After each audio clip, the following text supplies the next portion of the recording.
তখন আসামিদ্বয় বলেছে যে তারা নির্দোষ এবং রাষ্ট্রপক্ষের উপস্থিত আসামি পক্ষে যে ডিফেন্স লয়ার ছিলেন তিনিও ওই কথাই শুনেছেন এবং আমরাও শুনেছি যে আসামিদ্বয় যেহেতু নির্দোষিতা দাবি করেছেন ট্রায়ালের বিধান অনুসারে সেহেতু আগামীকাল সাক্ষ্য গ্রহণের জন্য মাননীয় ট্রাইব্যুনাল তারিখ নির্ধারণ করেছেন। সর্বোচ্চ শাস্তির ব্যাপারে আমরা ফুললি আশাবাদী যে এই মামলার যেভাবে নৃশংসতম হত্যাকাণ্ড এবং রেপ ঘটিয়েছেন, এই মামলায় যেভাবে সমস্ত ডকুমেন্ট আছে এবং আসামির দোষ স্বীকারোক্তি আছে, সে সকল কিছু মিলে আমাদের প্রত্যাশা হলো মাননীয় ট্রাইব্যুনালের নিকট যে এই আসামিদ্বয়ের সর্বোচ্চ শাস্তি মৃত্যুদণ্ড হইবে।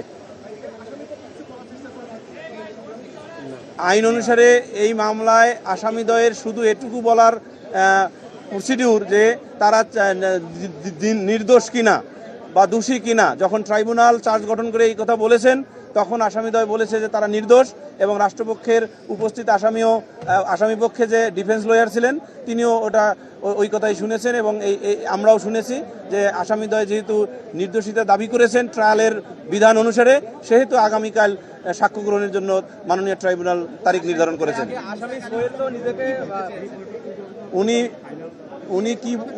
আমি যেটা বুঝেছি, আমার আন্ডারস্ট্যান্ডিং অনুসারে উনি বুঝাতে চেয়েছেন যে আসামিদ্বয় নির্দোষ এবং ইনোসেন্ট।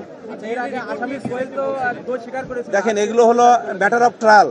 উনি যে সকল বিষয়ে বলেছেন ম্যাটার অফ ট্রায়াল, হ্যাঁ, ম্যাটার অফ ট্রায়াল নিয়ে কোনো মামলার ডিসচার্জ হয় না। আইন অনুসারে একটানা চলিবে এবং এটা একমাত্র মাননীয় ট্রাইব্যুনাল বলতে পারেন, এটা আমরা বলতে পারি না। সকল সাক্ষ্য গ্রহণ শেষে আমরা অবশ্যই চাইব আসামিদ্বয়ের সর্বোচ্চ শাস্তি মৃত্যুদণ্ড।